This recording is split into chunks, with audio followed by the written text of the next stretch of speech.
E o que é milagre?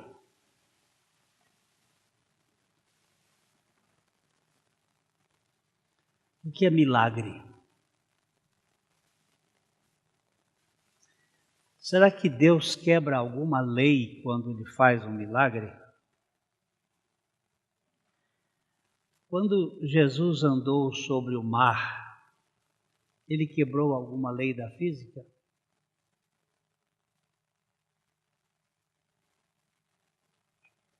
Quebrou ou não? Não. Ele usou uma lei que ainda nós não conhecemos.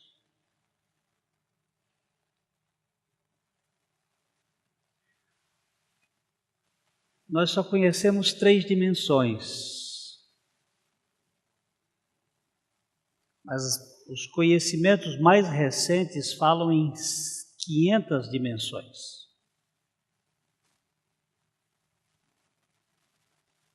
Não só no plano da física, mas da física quântica.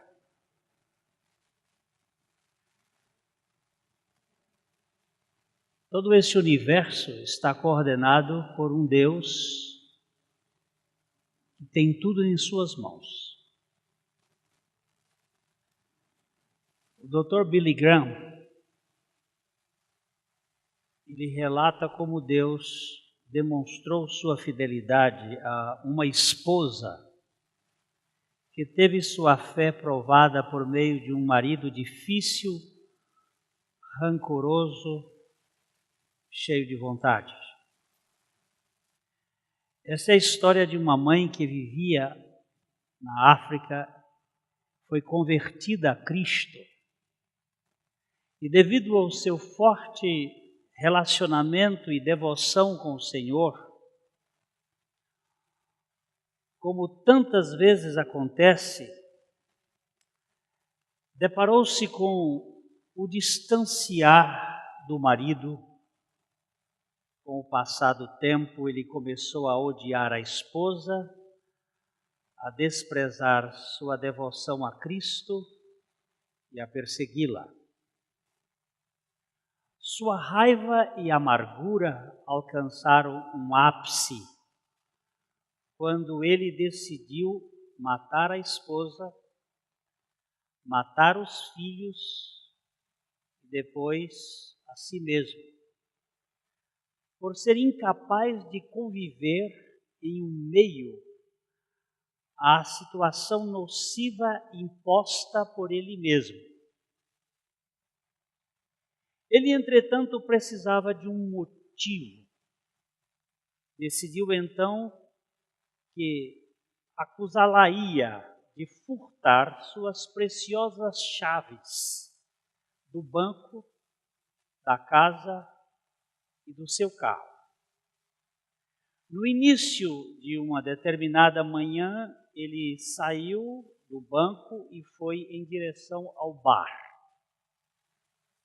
Seu trajeto passava por uma passarela que cruzava as águas do rio Nilo.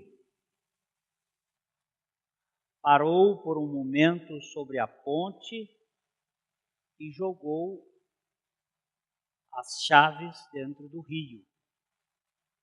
Passou o resto da tarde bebendo e embriagando-se na taverna da região. Na mesma tarde, um pouco mais adiante, depois a esposa foi ao mercado de peixes a fim de comprar alimento para o jantar. Ela comprou um grande pescado original do rio Nilo que tinha sido apanhado naquela tarde. Enquanto limpava o peixe, para sua surpresa, encontrou as chaves do marido dentro da barriga do animal. Como será que elas teriam ido parar lá? Quais teriam sido as circunstâncias que as chaves do meu marido vieram parar na barriga desse peixe? Ela não sabia, no entanto, limpou-as e pendurou-as no gancho onde costumavam ficar. Quando o jovem banqueiro voltou para casa naquela noite, completamente bêbado, esmurrou a porta da frente tentando abri-la e gritou quando a mulher veio: "Onde estão as minhas chaves?" Já deitada, ela levantou-se, retirou o gancho, abriu a porta, o marido entrou.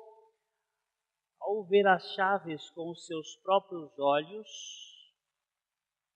ele ficou imediatamente lúcido. Todo o efeito da cachaça desapareceu. Ajoelhou-se em prantos, pediu perdão, confessando a Jesus Cristo como Senhor de sua vida e convertendo-se ali mesmo. É possível isso?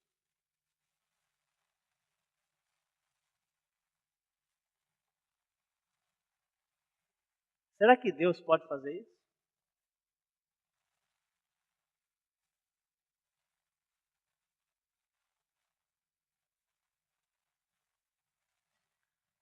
Abraão, sai da sua terra,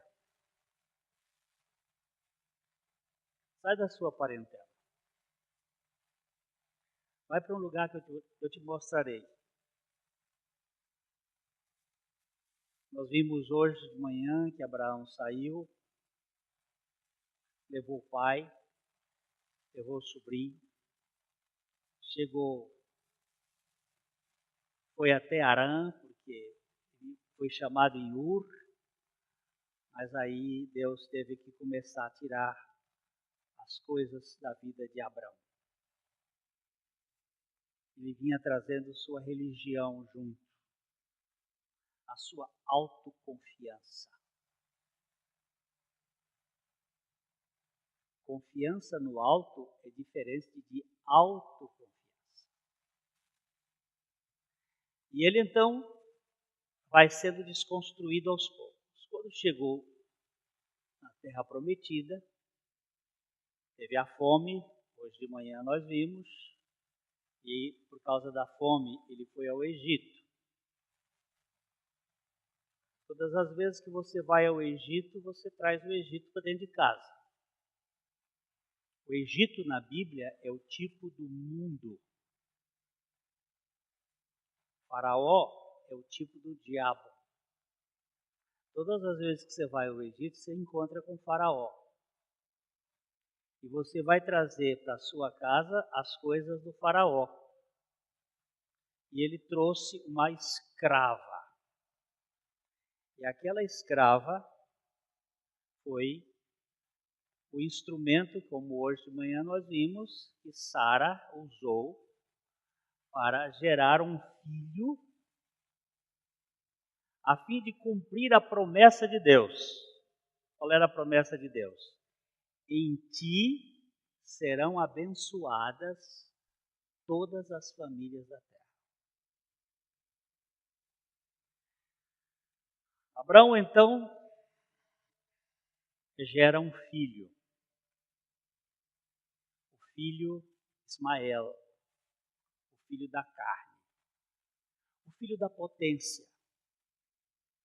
Ele podia. Quando a gente pode, a gente faz.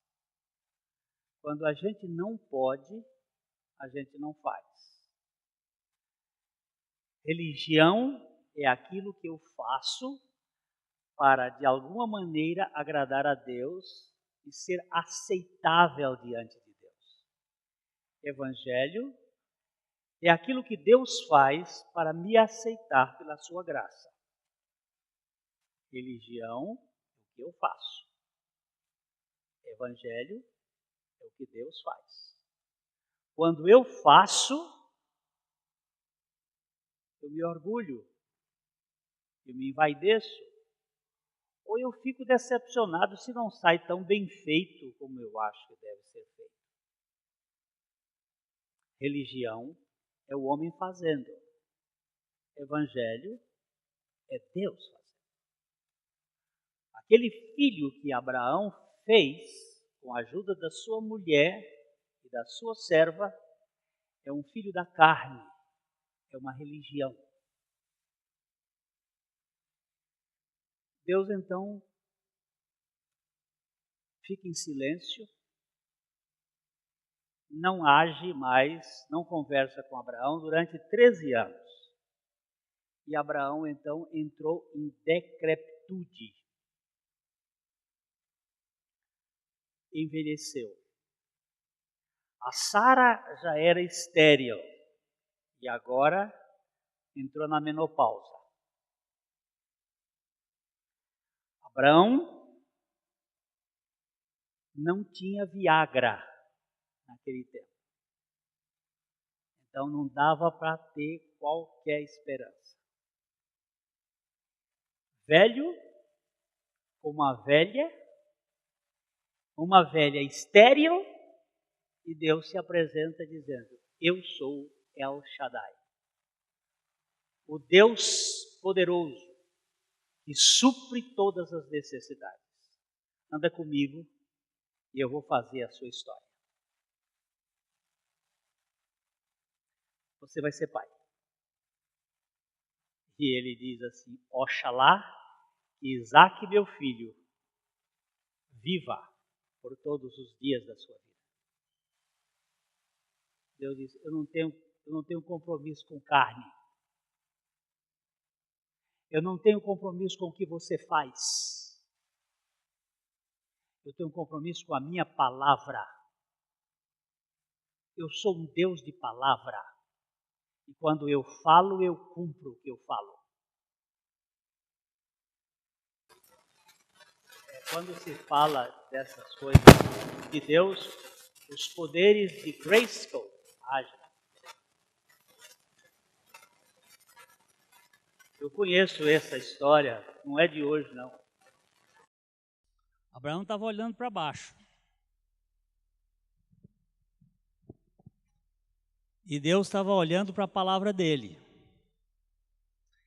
Vocês depois leiam a Bíblia com cuidado, que a Bíblia é um livro extremamente bem-humorado. O Deus que eu conheço na Bíblia é um Deus bem-humorado. Ele gosta de fazer piada.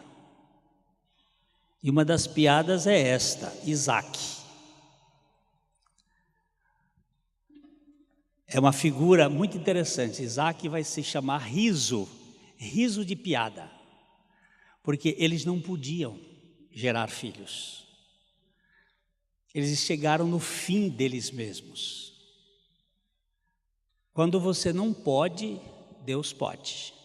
E quando Deus pode, aí nós entramos no terreno do Evangelho.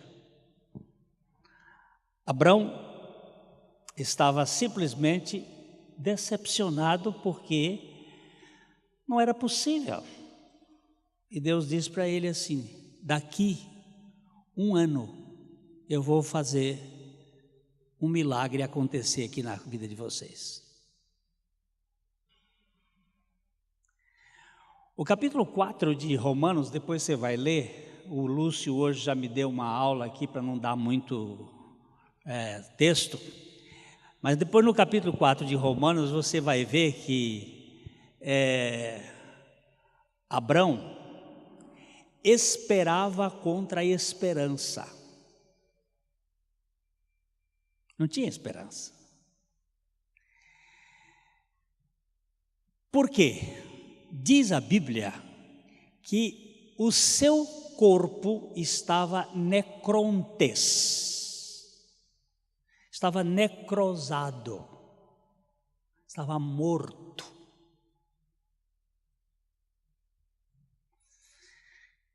Não havia jeito, mas aquele Deus que chama à existência as coisas que não são como já sendo, não é como se fossem não, é como já sendo, acabou ressuscitando o morto de Abraão.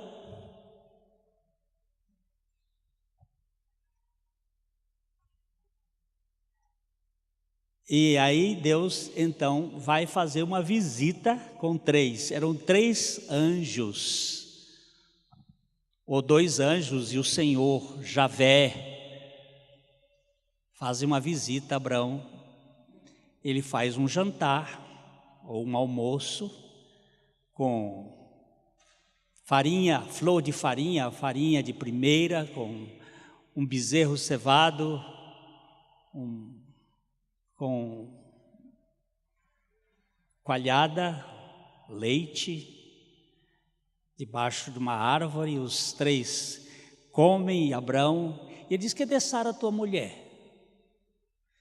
Se ela está aí atrás, e toda mulher gosta de bisbilhotar, ela estava atrás das cortinas, escutando. Ele disse: olha, daqui 1 ano,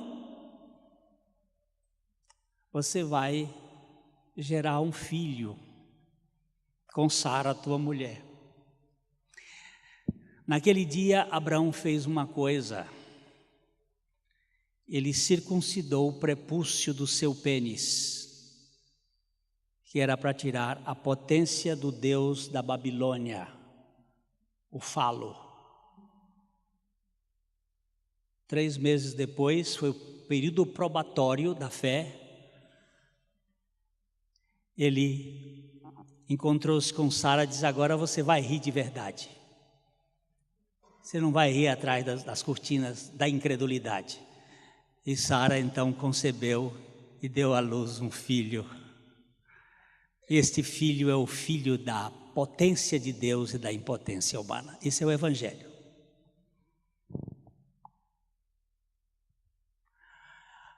Agora, estas 2 mulheres, Agar e Sara, se tornaram 2 alianças.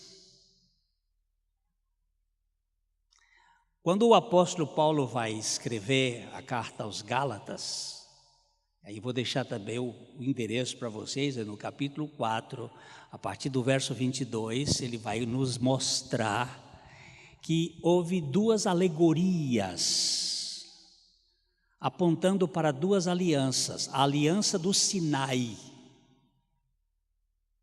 que gera filhos para a morte e gera filhos para a escravidão, que é Agar, que gerou um filho na carne com Abraão. A Bíblia se refere aos descendentes de Abraão de 2 maneiras: como a areia do mar e como as estrelas dos céus. Quando ela aponta para os filhos como a areia do mar, são os filhos da carne, são os filhos descendentes dos homens no seu sentido carnal. São os descendentes de Ismael, são os descendentes de Esaú e são os descendentes de Jacó, aforante Judá. Porque Judá foi selecionado por Deus para ser o pai de Siló, que é aquele que vem de cima. E quando Deus se refere aos descendentes de Abraão, ele se refere aos descendentes da areia do mar e aos descendentes das estrelas dos céus. Os descendentes das estrelas dos céus é Israel, e não judeu em si mesmo. São os israelitas. Quem são os israelitas? São os que nascem de Jesus.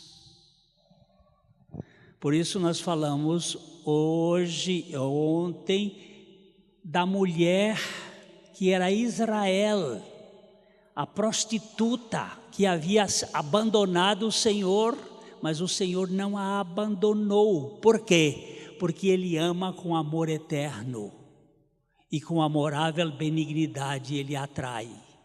Quando o profeta Jeremias disse isso, Jeremias é profeta do sul, ele está profetizando agora para o norte. Esta profecia é para Israel, onde nós estamos incluídos, porque o Israel são os filhos do manco. Quem é o manco? É o Jacó depois de Jaboque.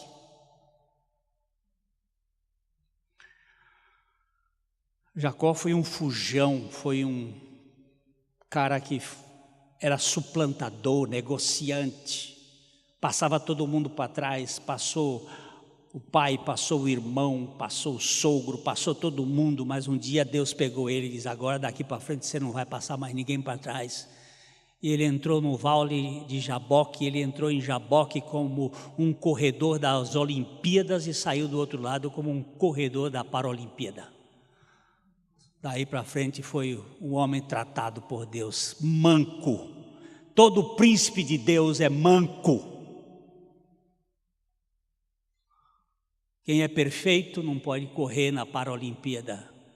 Deus não trabalha com perfeitos, Deus trabalha com mancos, com impotentes. A religião é que trabalha com gente forte, com gente cheia de poder, de força. Eles põem a espada, tira a espada da cabeça, põe lá em Grayskull e grita: eu tenho a força. He-Man. Ele é o homem, o poderoso que faz. Quando você faz, você é um religioso. Quando Deus faz, você é um filho que recebe de Deus tudo. Evangelho é Deus fazendo.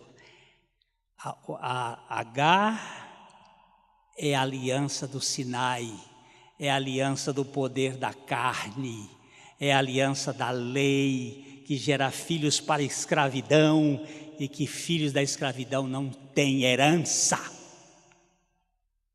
Entendeu, doutor? Não existe crente carnal, existe carnal que não é crente, que não é filho da promessa. É filho da carne, não é eleito, não é filho de Deus, pelo poder de Deus, é filho dos conchavos, das negociatas. Ismael não é herdeiro. O herdeiro é o que não pode, é o que depende da graça de Deus. Evangelho não tem nada a ver com religião. Religião foi criada no Jardim do Éden pelos nossos primeiros pais, foi desenvolvida por Caim, trazendo uma oferta que tinha cheiro de cecê, era fruto do seu trabalho, tinha suor. Quando Deus olhou para a oferta de Caim, rejeitou a oferta de Caim, porque a oferta de Caim não trazia sangue, não era sacrifício. E agora eu quero dizer o seguinte: o que Abel fazia? Caim era lavrador e Abel era o quê? Era o quê? Pastor de ovelhas. E o que um pastor de ovelhas fazia? Bendito seja você que recebeu um galardão agora.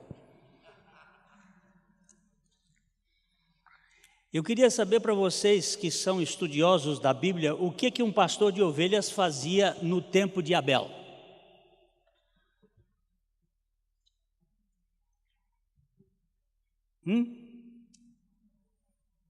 Eu estou falando antes do dilúvio. Qual era o animal carnívoro que existia antes do dilúvio? Nenhum.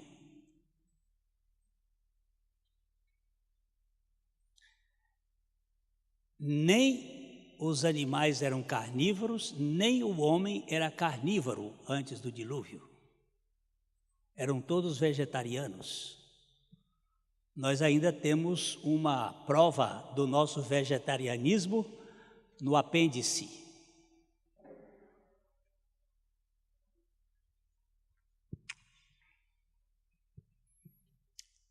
E os leões têm prova de vegetarianismo, eles pastam, não só comem carne.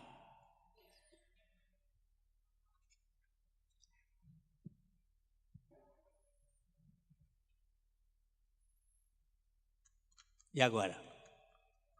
O que um pastor de ovelhas fazia naquela época? Passeava com as ovelhas. Eles não tinham que trabalhar. Pastor de ovelha não cuidava de ovelha. Pastor de ovelha passeava com as ovelhas.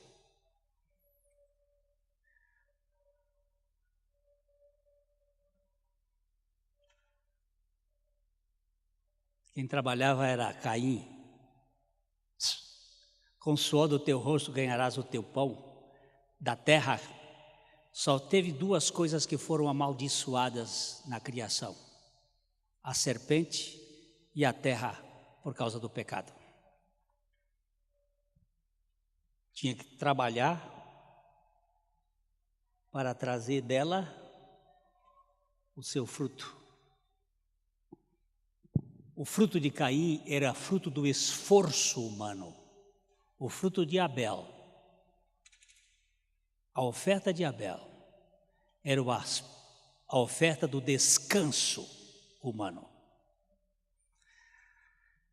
Deus disse: Abel, a sua oferta me agrada, a de Caim não, porque Caim eu rejeitei por causa da sua oferta, por causa da sua religião.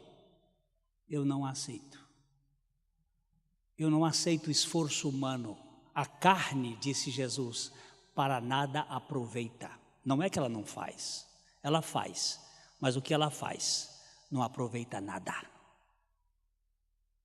Mas ele disse: mas as palavras que eu disse são espírito e são vida.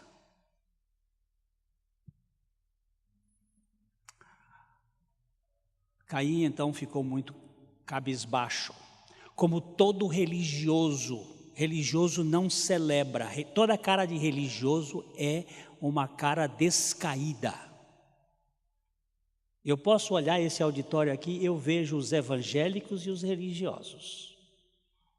Os evangélicos, eles têm um sorriso na cara. Eu fui aceito, eu fui recebido pelo amor de Deus. O religioso tem um negócio, uma desconfiança. Eu tenho que fazer para poder merecer. Se eu não fizer, Deus não me aceita. Todo religioso, ele é semblante descaído, murmurento. Pegou alguém? Crítico. Pegou outro? Mal-humorado. Já pegou mais alguém? Então, pode saber que a lista é boa. Ele não é descontraído. Ele não faz festa. Ele não celebra. Nós estamos trabalhando com os homens agora, diz assim: contabiliza as bênçãos, vê se você consegue. Em vez de você chegar durante o dia e dizendo assim, furou o pneu, diga assim: que bênção que o pneu furou, que o Senhor me livrou de um acidente.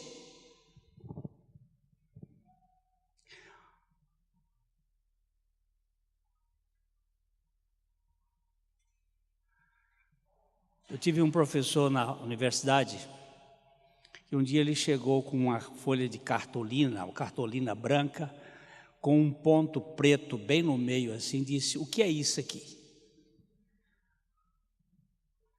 E 99% da turma disse: é um cocô de mosca, é um negócio, é um ponto preto, é uma coisa. Só uma menina virou e disse: é uma folha de nanquim que tem uma manchinha. Porque normalmente nós só olhamos o defeito. Nós não vemos o branco da cartolina, que era muito maior do que só aquele pontinho preto. Nós não vemos as misericórdias do Senhor, que são muito vastas. Nós só vemos aquele negocinho que deu desagrado. Aí o semblante de Caim descaiu, porque o Senhor não aceitou. Aí o Senhor então diz para Caim o seguinte: não é certo que se fizestes bem, não serias aceito? Se você tivesse oferecido uma ovelha, eu não aceitaria esse sacrifício? Mas se você fez mal, eis que o pecado jaz à porta, cumpre a ti trazê-lo para mim e oferecê-lo em sacrifício. Que versão é essa que você está lendo? Leia as entrelinhas do texto que você vai chegar a esta versão. Você não leu? Quem foi que falou hoje? Foi o Lúcio? Foi sim. Ele me abençoou muito hoje de manhã. E ele disse que Cristo não era pecador. Ele foi feito pecado por nós, mas não pecador. Ele não tinha pecado. Mas aquele que não conheceu o pecado, Deus o fez pecado por nós para que nele fôssemos feitos justiça de Deus. Se fizestes bem, você vai ser aceito. Qual é fazer bem? É você trazer aquilo que eu quero.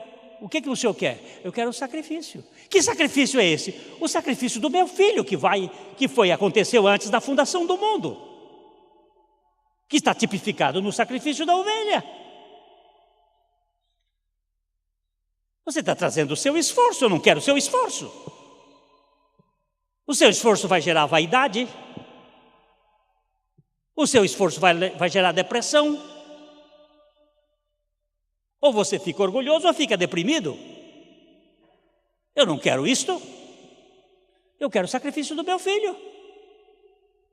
Agora, se você fez mal, a ovelha do pecado está bem aí dormindo na porta da sua casa. Cumpre a ti pegá-la e oferecê-la, e ela vai ser a tua expiação.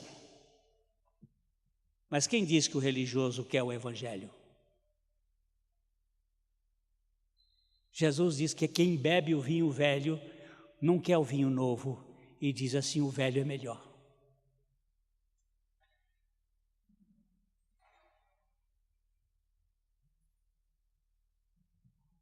Existe um trabalho feito pela Universidade de Sorbonne sobre tradição, muito interessante. Tem vários testes nesse, mas eu vou contar um só. Os professores de matemática fizeram uma equação que era resolvida em 4 tempos, 1, 2, 3, 4. Você tinha que fazer o modelo A para você descobrir o resultado. Com aquele resultado você fazia o B, e com aquele resultado do B você fazia o C, e aí você encontrava a resposta lá no final. Pegaram e treinaram os alunos nesta forma. Muitos treinamentos, até que todos estavam tirando 10. Depois os professores mudaram. E mudaram para a seguinte forma: a mesma equação era feita só em 2 tempos, não em 4. 2 tempos.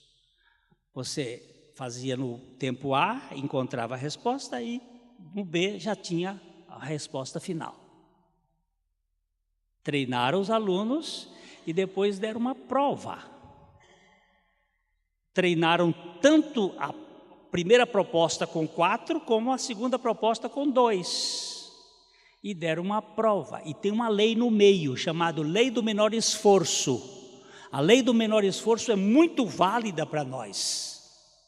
A gente sempre procura fazer aquilo que gasta menos energia.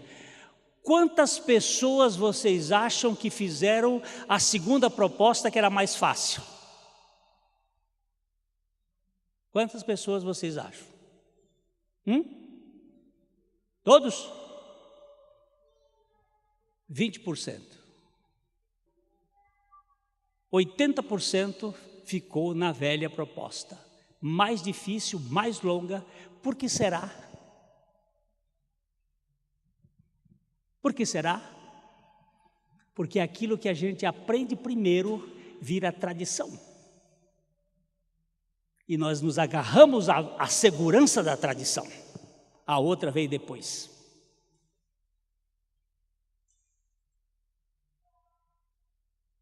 Então a religião se agarra com você, você fica lá. Caim, ofereça a ovelha. Não, ficou com raiva, ofereceu o irmão. Matou o irmão.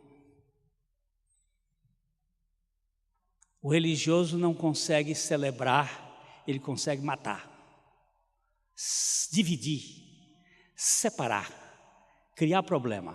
Por quê? Falta o elemento fundamental. Qual é o elemento fundamental?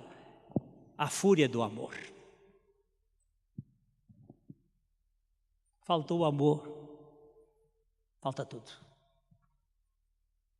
Onde não há amor, a morte, as separações, a destruição.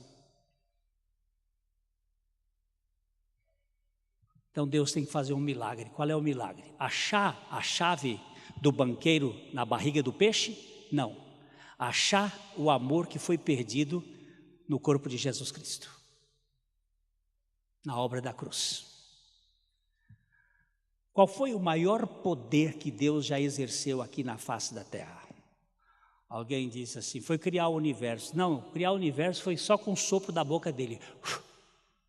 Haja, haja, haja.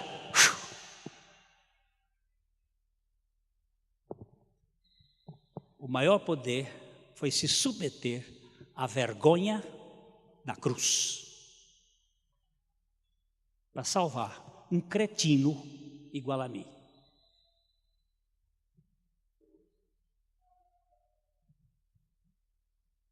Este é o maior poder.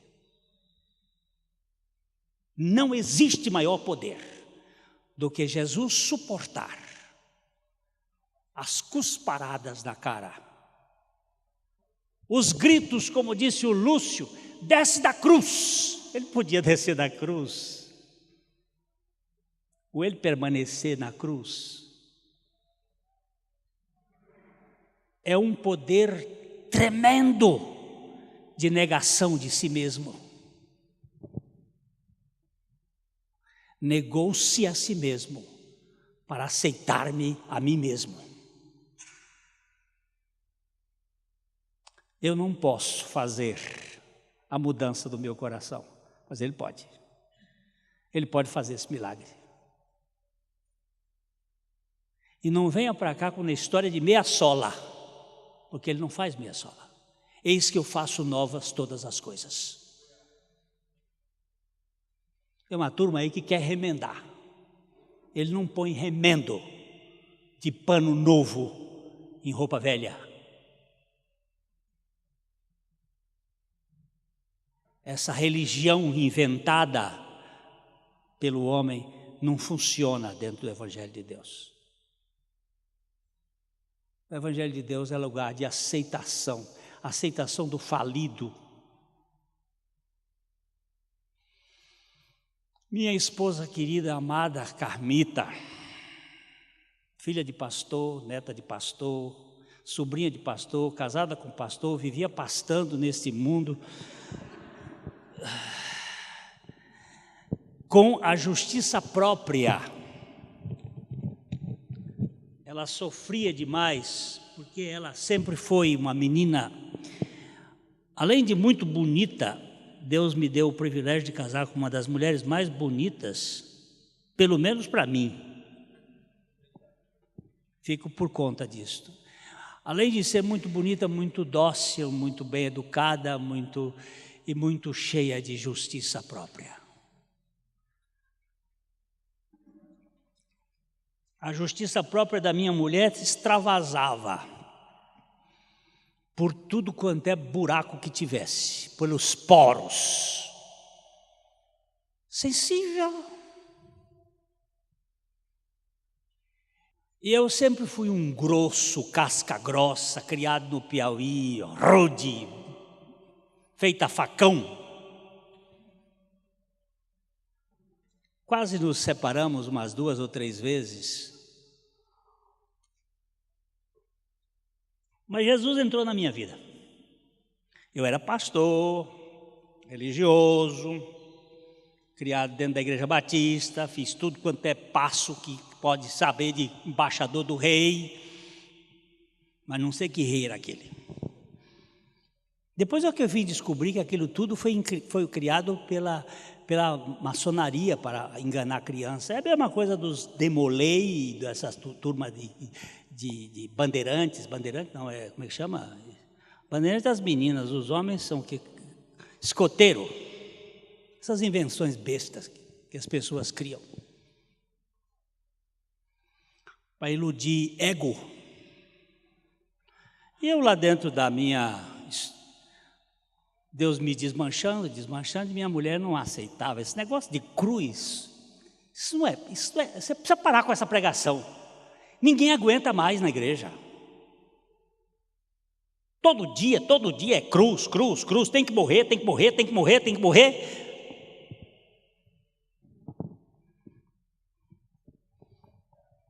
Houve um dia que nós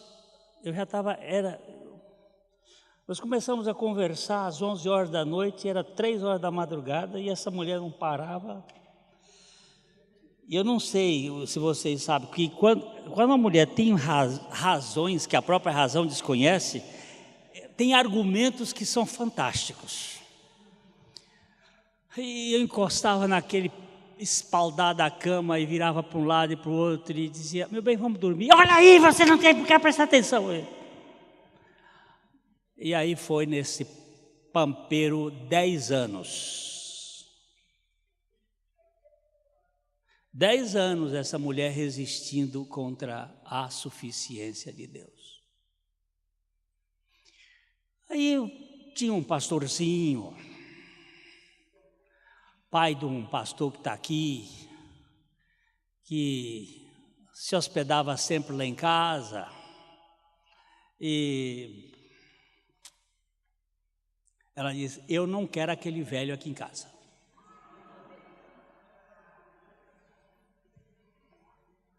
Aí botou o pé, que eu não quero, e disse: olha, mas o irmão Joaquim, que sempre hospeda, não vai estar aí, e outro não está, ele vai ter que ficar aqui em casa. Então que ele venha, mas fique sabendo, eu não vou nenhuma das reuniões. Eu digo que você não está sendo convidada, pode ficar em casa mesmo. Faz muito tempo que eu disse, naquele dia ela disse assim: eu nunca mais vou à igreja. Eu disse: faz favor de não ir mesmo, faz favor. Vai ser uma bênção para você, porque você fica irritada. Eu só quero que você cuide bem das crianças e a gente vai viver. Eu vou cuidar de você. Você é minha esposa e Deus me disse que é para cuidar de você. Agora você não precisa ir à igreja, não. Deus não tem nenhum compromisso com você. Uma das coisas que Deus me ensinou logo foi: não bota cabresto em filhos, não obrigue filho a ir à igreja e não ponha cabresto em mulher. Deixa estar que eu sei fazer as coisas. Não tente querer me ensinar a ser Deus. Eu digo: tá bom, o senhor sabe, eu vou aprender com o senhor a esperar. Então começou a conferência na quarta-feira, pastor Abuchaim, Antônio Abuchaim, muitos aqui conheceram, era uma figura singular. Fez o primeiro estudo, quinta-feira, nós saímos, a nossa casa ficava a 3 quarteirões da igreja, a gente ia a pé. Na sexta-feira, estamos começando a reunião e o pastor Abuchaim começou a pregar. Na hora que disse assim: vamos ler o texto, ela entrou. Eu fiquei até admirado. Alguma coisa aconteceu, estava vindo, sentou, apanhou a Bíblia, começou a abrir. O pastor Abuchaim diz: agora nós vamos abrir a Bíblia no texto de Marcos, capítulo 8, e começou o texto da travessia do mar da Galileia, quando o Senhor Jesus disse assim: passemos para outra banda.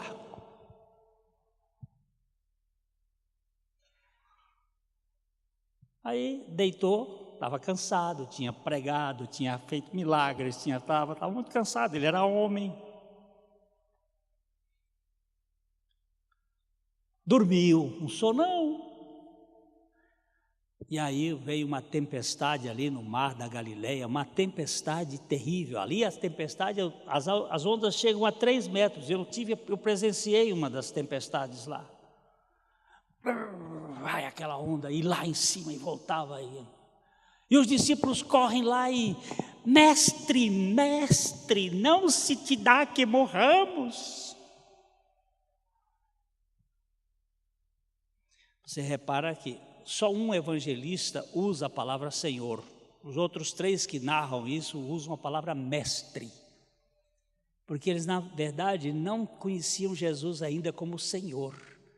Porque o verdadeiro conhecimento do Senhor foi na ressurreição dos mortos. Ele morreu e ressuscitou para ser Senhor dos vivos e dos mortos. E eles chegaram lá, sacudiram ele acordou, olhou para o mar e disse: sossega, mar, vento, para. E olhou para os discípulos e disse: homens de pequena fé, por que duvidaste? Duvidaste de quê? Dizia o pastor Abuchaí. De que duvidaste? Da sua palavra, que havia dito: passemos para outra banda. Aí ele perguntou assim: quando é que aquele barco afundaria? Quando? Nunca. Por quê? Porque o Senhor do universo estava sustentando o barco. Passemos para outra banda. E o texto termina assim: entre mentes chegaram do outro lado. A ficha caiu da minha mulher. Como foi que a ficha caiu? Ela disse: meu Deus! Assim como os discípulos de Jesus não criam na palavra dele, eu também não creio na palavra dele. Meu Deus! E aí ela fez uma oraçãozinha pequenininha, assim: dá-me a tua fé para eu crer em ti. Foi mesmo que plugar assim.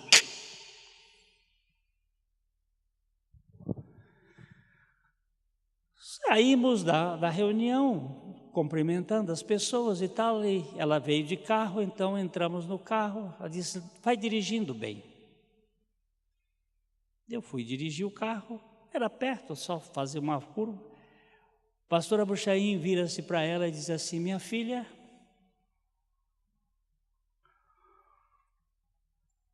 o Senhor te revelou hoje. Ela disse: revelou sim, pastor. Ele disse: eu vi. Na hora em que ele revelou a você, o seu semblante mudou.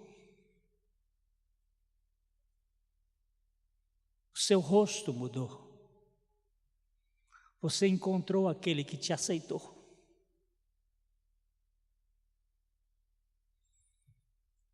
É uma outra pessoa. Não é que ela não tenha defeitos, não. É que é outra pessoa. Não vive mais na religião. Vive agora no Evangelho. Quando você não pode, Deus pode. Quando você quer fazer, Deus não faz. Quando você não pode fazer, Deus faz. O filho da carne é Ismael.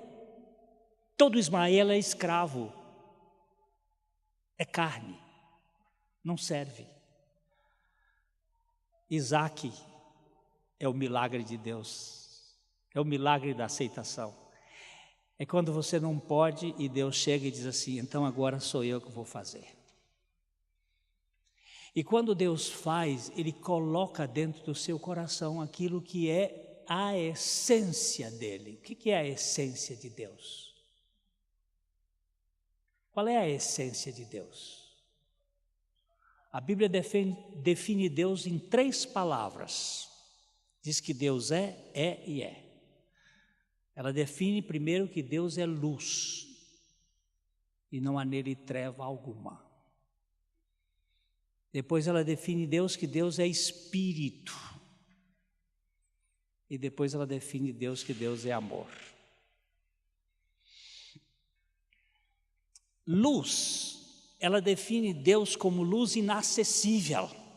Eu não sei quanto tipo de luz tem, mas aqui é uma luz acessível.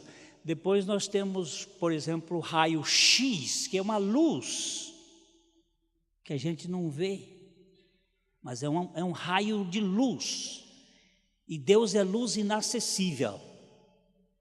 Depois ela define Deus como espírito e diz que espírito, o estudo da teologia diz que espírito não ocupa lugar no espaço, não tem cor, não tem forma, não tem cheiro. Não sei definir o que é espírito. Mas ela diz que Deus é amor. E amor se manifesta. Amor toca. Porque Deus amou o mundo de tal maneira, Ele deu o seu Filho para a salvação de todo aquele que nele crê. Deus me ama do jeito que eu sou, porque eu nunca serei do jeito que eu imagino que devo ser.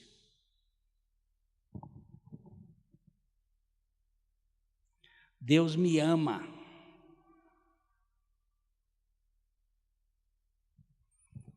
Esse é um título de um trabalho de Brennan Manning. Quem é Brennan Manning? Brennan Manning é um jovem, foi para a guerra na Coreia. O nome dele era Ricardo.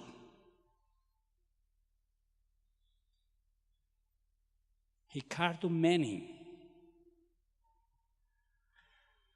Quando ele chegou lá, ele foi lutar na guerra da Coreia com um rapaz chamado Brennan.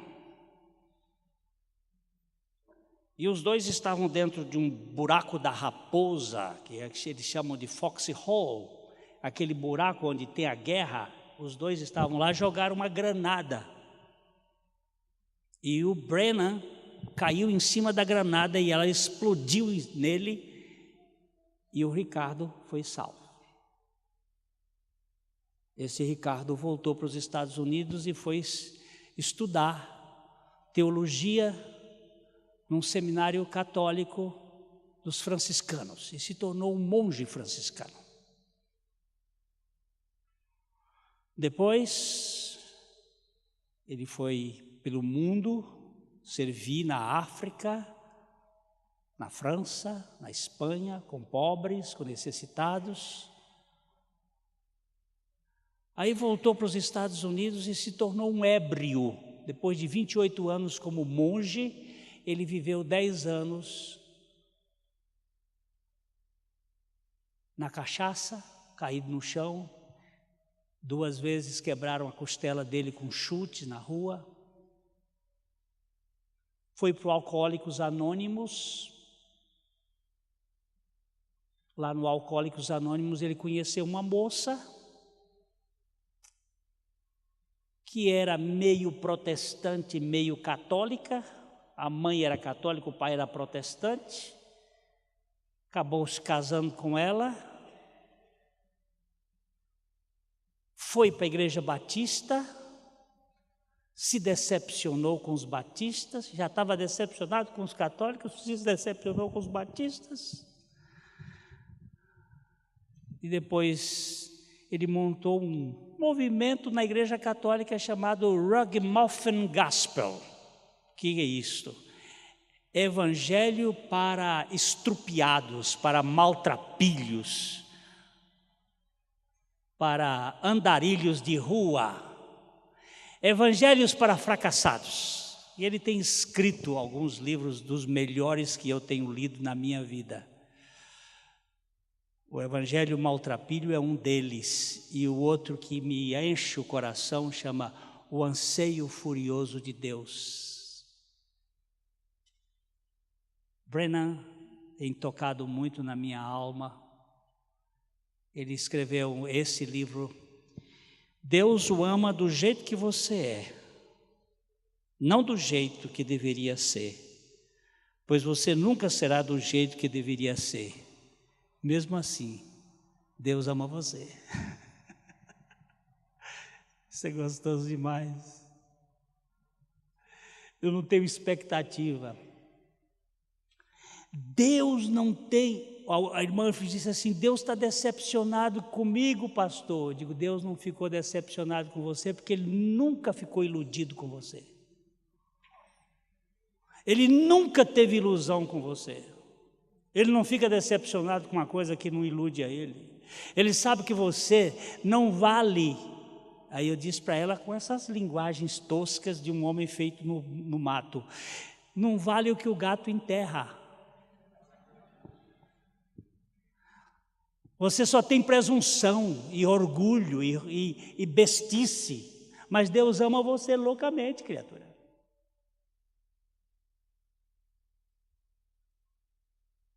Essa tentativa de desempenho é arrogância de sua parte. Vem para a festa está preparada. O dono daquela festa, que Jesus contou, preparou a festa e dava as roupas festivais para eles entrarem, para não ter que pagar. Hoje, está vendo um casamento lá em Londrina, uma família rica, e minha esposa foi convidada também, eu também ia, se estivéssemos lá, mas foi uma bênção, não está lá e sem mim ela não quer ir, porque tinha que comprar um vestido caro.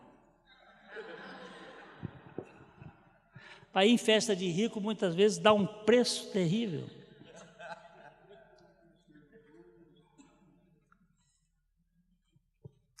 E o dono daquela festa de Jesus, ninguém precisava levar a roupa de festa.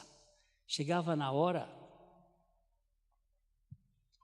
além do convite do banquete, tinha um especialista na porta que dava uma roupa sobre medida para os convidados. De repente o dono da festa, o rei, estava passeando lá e viu um penetra que tinha entrado com a sua roupa particular. Disse, como é que esse cara entrou aqui? Na minha festa, não. Aqui tudo é patrocinado por mim. Tira ele, bota lá na rua, no meio do frio, onde há ranger de dentes. Na minha festa, só entra quem não tem condições de pagar nada. É graça plena do começo ao fim. Quando você quiser apresentar os seus atestados de bons antecedentes, vá para outro lugar, não para a igreja de Jesus Cristo. Porque a igreja de Jesus Cristo ajunta os fracassados e os falidos e diz, venham, venham, venham. Aqui, a revolução é de dentro para fora. É dentro do amor que vai ser a transformação. Não é dentro da lei. Então esse livro me encanta, sabe? Deixa eu ver se eu acho aqui um negócio dele. Tarará, tatatá.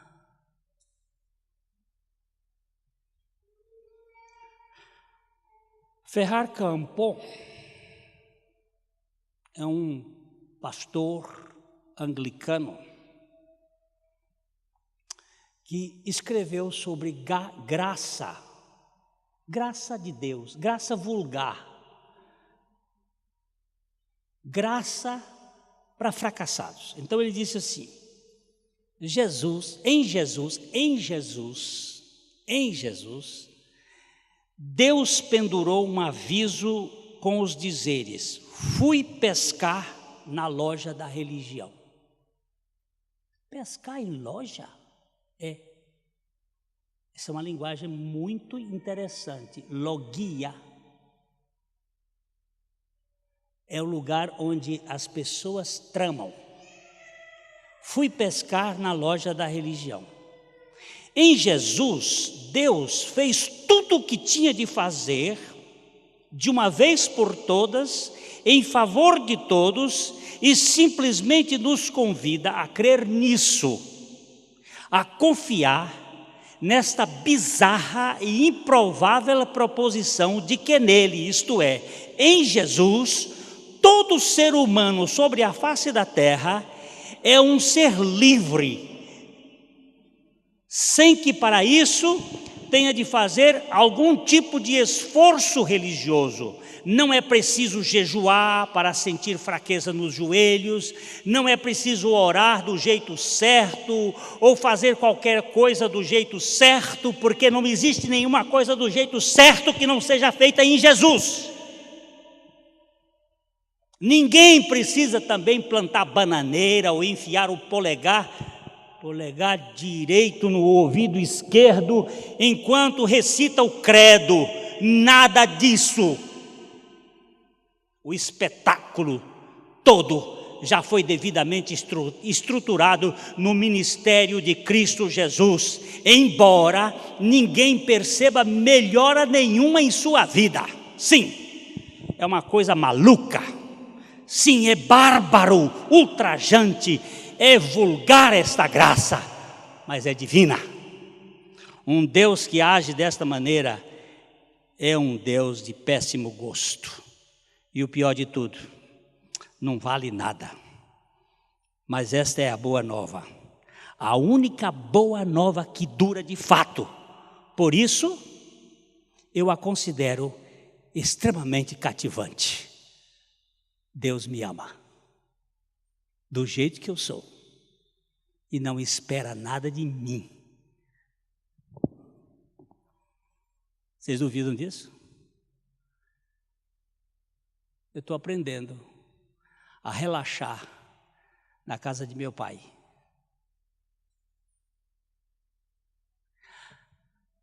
A não me culpar, porque ele já me perdoou de tudo.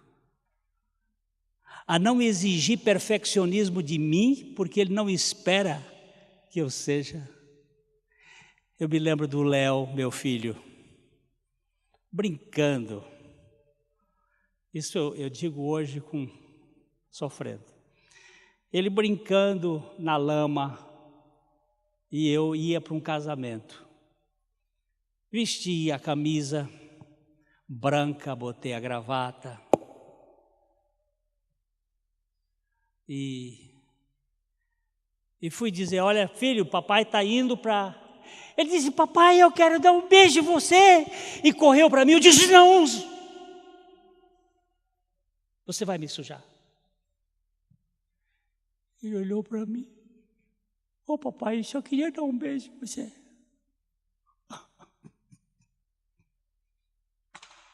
Uma camisa branca, que sabão lava, impede um relacionamento de uma criança que quer beijar o papai? Isso é estupidez.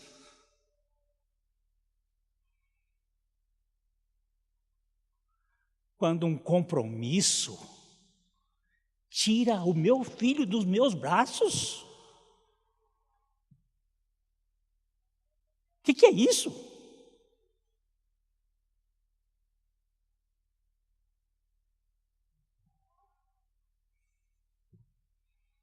Agora ele está morando lá em São Paulo.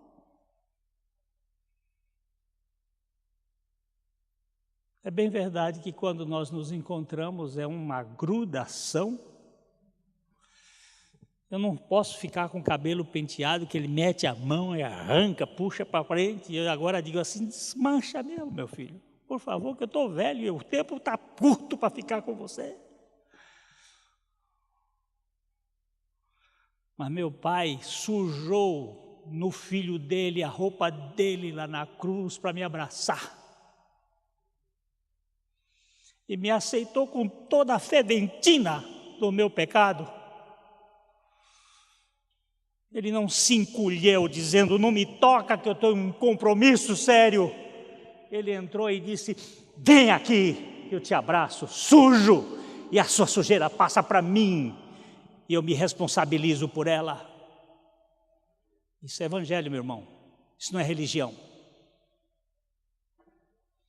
Quando aquela irmã, num ato impensado, na sua juventude, teve um relacionamento e ficou grávida, aqueles 7 diáconos chegaram no meu pescoço e disseram, tem que excluí-la. Eu disse, vai ela e eu.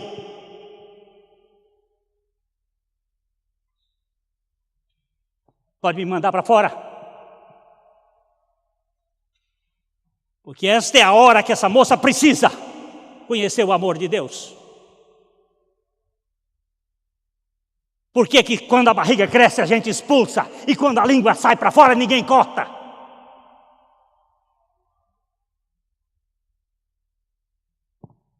Isso é hipocrisia, isso é mentira, isso é religião do diabo, isso não é evangelho de Jesus Cristo.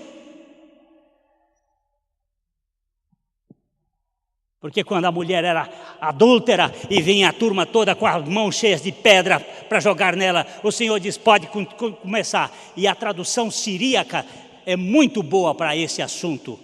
Ela diz assim, aquele que não tiver este pecado, seja o primeiro a tirar a pedra. Não é que não tiver pecado, é este pecado. Porque segundo Jesus, basta você olhar para uma mulher, você já adulterou com ela com desejo impuro no seu coração.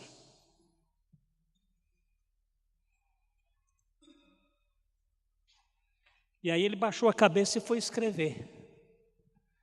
E o meu irmão Antônio, teólogo, analfabeto que eu tenho lá na igreja, chegou para mim e disse, o que ele escreveu na terra, pastor Glênio?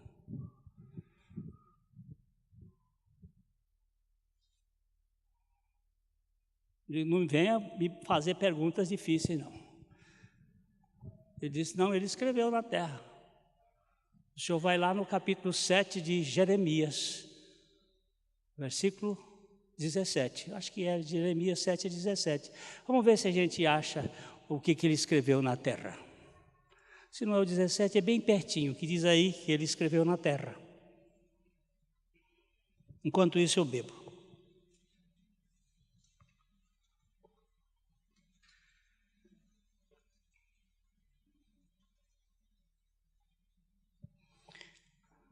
O 14 é 7,14, não é cura-me, serei curado?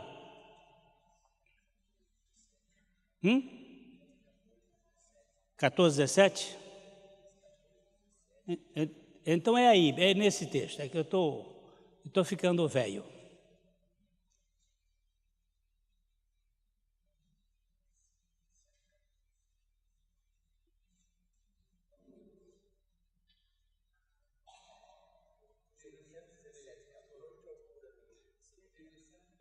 Em 17, 13.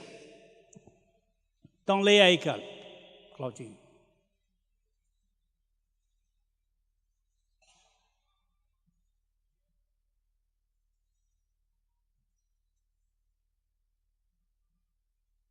Senhor, esperança de Israel, todos aqueles que te deixam serão envergonhados. O nome dos que se apartam de mim será escrito no chão.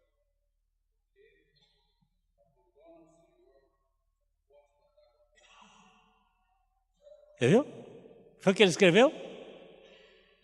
No chão? O nome dos que se apartam de mim está escrito no chão, porque abandono o Senhor, a fonte das águas. O nome de todo aquele que se aparta do Senhor, a fonte das águas vivas, ele escreveu no chão. E o nome de todos aqueles que ele recebeu pela sua graça, ele escreveu no céu. Naquela hora, ele estava escrevendo o nome daqueles hipócritas. E a turma caiu fora. E agora Jesus traz salvação e diz assim, cadê os teus acusadores, mulher? Não há ninguém aqui para te acusar? Saiba que eu não vim acusar ninguém, eu vim salvar. Vá e não peques mais. Eu tenho poder para fazer isto. Isso chama-se evangelho, meu irmão. Evangelho é banhado de amor. Onde há amor, há cura.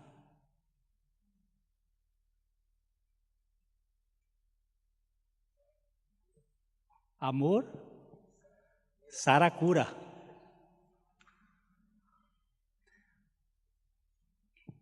O cara lá em Campinas escreveu assim num muro, amargura. Esse estava muito amargurado, botou amargura num painel, num muro. Aí veio um outro, no lugar do G, botou um C, amargura.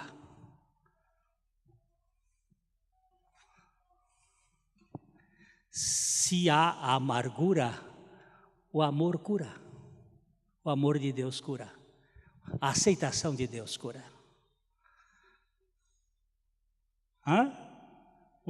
O C da cruz, o C de Cristo. Então, guarde bem isto. O filho da carne não é eleito, não é herdeiro, não pode receber a bênção. O filho da promessa, a impotência, é o evangelho de Deus. Não é religião, é a lei, é a legalidade aparente, é a hipocrisia, é a formalidade. O outro é a aceitação incondicional. Eu já falei bastante, mas eu só quero dizer mais uma coisa. Só quero dizer mais uma coisa aqui. Existe dentro de nós um impostor. O que é impostor? É um ser formado das opiniões. O Brennan trata num livro dele, o impostor que vive em mim. Ele vive do medo, ele vive da culpa, ele vive da vergonha, ele vive do interesse, ele vive do dever. Esse impostor, ele adoece, ele é falso, ele não é real.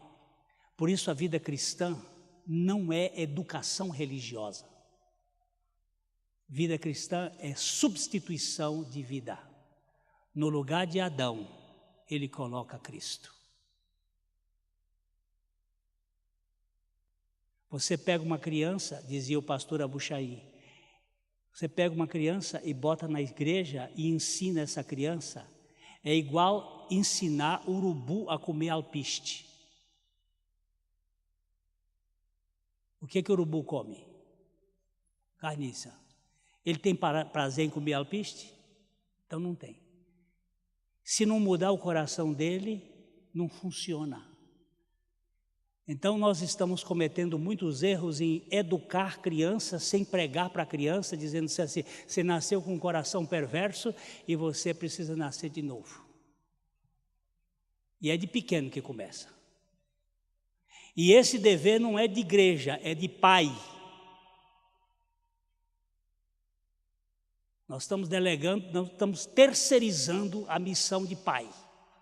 Hoje nós pomos a criança na escola e queremos que a escola eduque nossos filhos. Quem educa a filha é pai. E quem prega para a filha é pai. Agora, o pai não tem vida, como é que vai pregar?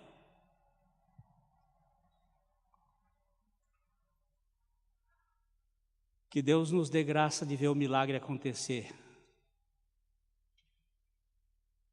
A moça viu o marido dela salvo. Você imagina, ela vai comprar o peixe tinha sido apanhado naquela tarde e estava com a chave na barriga do peixe. Você sabe qual é o único milagre que Deus diz que vai para a geração adulta e perversa? O único milagre é o milagre de Jonas. Assim como Jonas esteve na barriga do peixe por 3 dias e 3 noites, assim o Filho de Deus estará no ventre da terra pelo período de 3 dias. E naquele período ele fez uma revolução, matou o homem velho e colocou o homem novo no lugar. Esta é a revolução do novo nascimento, é a revolução do amor, o amor louco de Deus. O resto é conversa fiada. Eu tenho um rapaz lá na igreja que Ele estava querendo falar sobre esse moço, um moço muito inteligente. Ele disse: pastor, eu não quero Deus. Eu não quero nada com Deus. Eu não tenho nenhum sentido para Deus.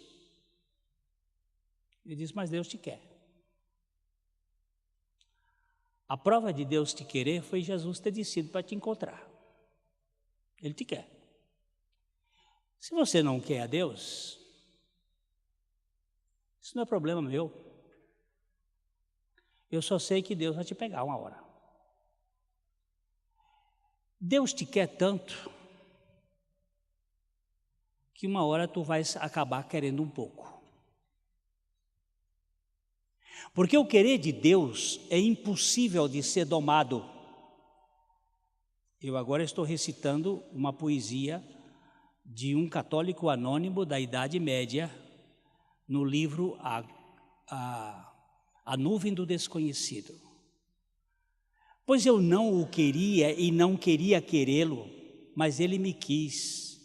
E de tanto ele me querer, acabou fazendo com que o meu querer o quisesse um pouco. E ele foi me querendo tanto, que o meu querer fraco, débil, doente, acabou se tornando um querer um pouco mais forte em direção a ele. Deus me quis, me quis, me quis. E eu fui querendo, até que não pude suportar o seu querer. E agora, com o seu querer, eu acabo lhe querendo. Porque Deus me quer, como Ele me quer, eu o quero. Aquele menino disse: eu não quero Deus. Nunca quis Deus. Passado um tempo, nós conversamos, ele disse: pastor, eu estou começando a querer Deus. Então, Bernardo, o que aconteceu com você, Bernardo? É que Deus me ama tanto, pastor. Ninguém é salvo pela justiça de Deus, mas é salvo pelo amor de Deus. E o amor de Deus é que financia a sua justiça. É Ele que nos quer. Você já viu algum regenerado de cadeia? Eu nunca vi um regenerado de cadeia. É só regenerado de Cristo. Cadeia não regenera ninguém, só piora. Mas o Cristo na cadeia salva os presos, aceitando-os, amando-os. Morreu agora um cara, o Cabo Bruno. O Cabo Bruno creu na palavra da cruz através dos jornais, o semeador levado lá em Taubaté. Lá em Taubaté nós temos também o menino lá dos crimes pesados, o motoboy, o Francisco. Menino do parque, o Francisco. A televisão fica louca com essas coisas. Como é que pode? Ele agora diz que é crente. Não foi ele que disse, não. Foi Jesus que foi lá buscar ele. Buscou o pior. Jesus costuma fazer isso. Ele tá. Sou crucificado. Eu vou contar só uma historinha e já acabo. Vocês já viram falar de Jesse Dahmer? Alguém já ouviu falar esse nome? Jesse Dahmer? 1980 e poucos, 84, 85. Esse moço matava adolescentes, tirava a carne, botava no freezer e comia. Ele matou uns 14 adolescentes nos Estados Unidos. Jesse Dahmer foi preso, sentenciado à cadeira elétrica. Mas tem um homem que foi secretário do governo Nixon, chamado Charles Colson, que ficou preso por causa dos crimes, porque lá nos Estados Unidos, esses crimes de colarinho branco vai para a cadeia.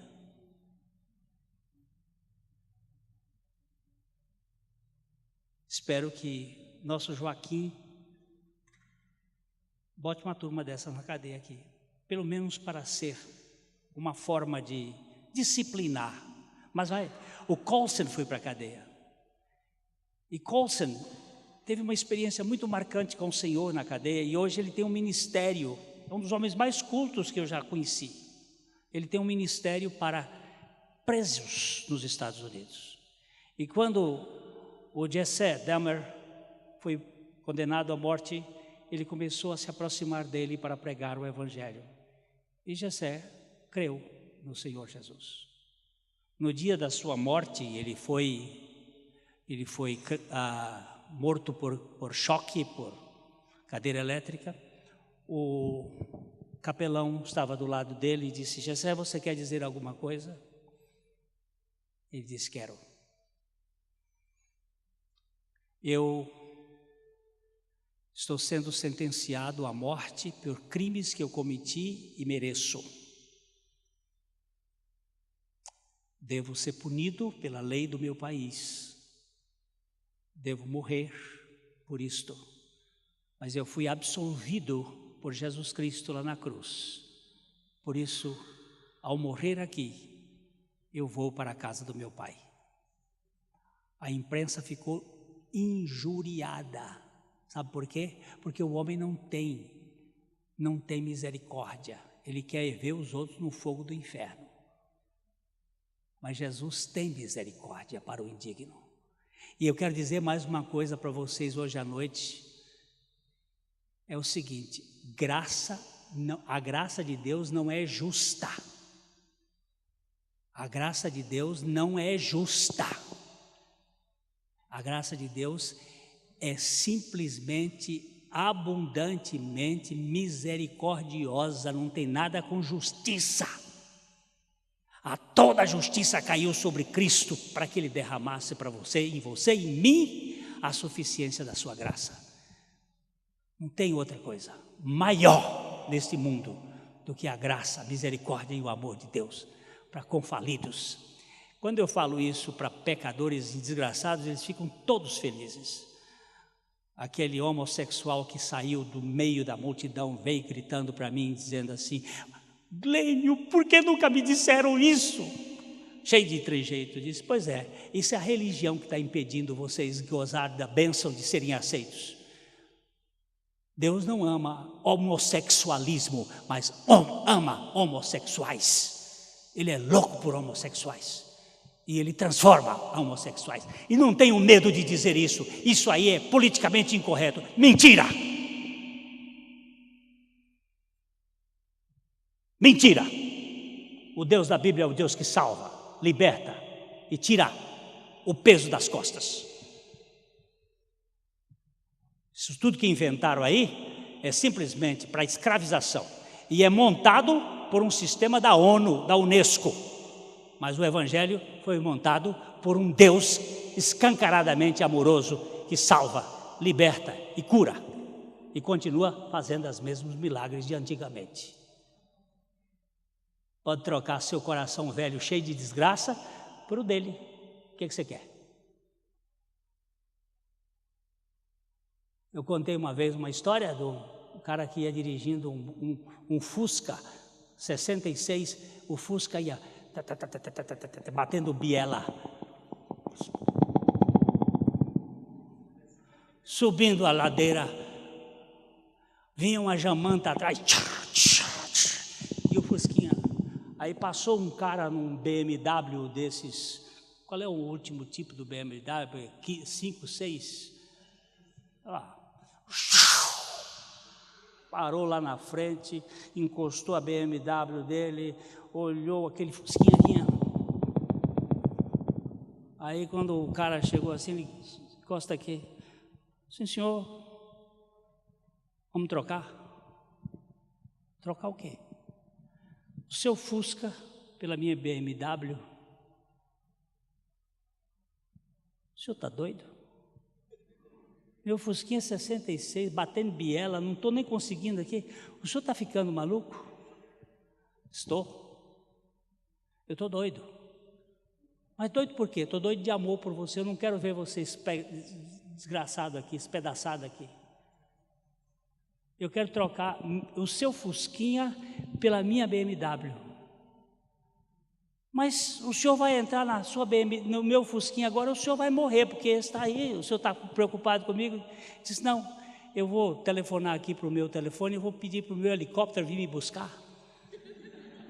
Mas você sai daqui. E o que o senhor vai fazer com o meu Fusquinha? O que eu vou fazer com o seu Fusquinha? Eu vou botar fogo nele aqui agora. Eu não quero esse Fusquinha mais na rua, na estrada, que ele vai ser muito mal. Eu contei essa história assim, o cara disse, olha, você está com um Fusquinha batendo biela aí, subindo a estrada, é o que faz ferver sua vida, é o seu eu. Jesus quer substituir por uma BMW. O homem disse assim, eu nunca imaginei que pudesse alguém fazer isso. Ele disse, pois é esse louco de amor por você que fez essa proposta. Trocar você por ele. E aí? Ele disse, eu vou no meu helicóptero, mas eu deixo o meu Espírito Santo aqui cuidando de você e você vai ficar uma outra vida. Será que não pode fazer isso? Ele faz esses milagres assim. Ele é especialista disso. Graças a Deus por o Evangelho de Jesus Cristo, que é bom demais. Agora, religião mata a gente, pesa para a gente, tira as coras, o peso, deixa o sujeito com as costas todas curvadas. Que Deus lhe dê a revelação da suficiência de Cristo. Amém.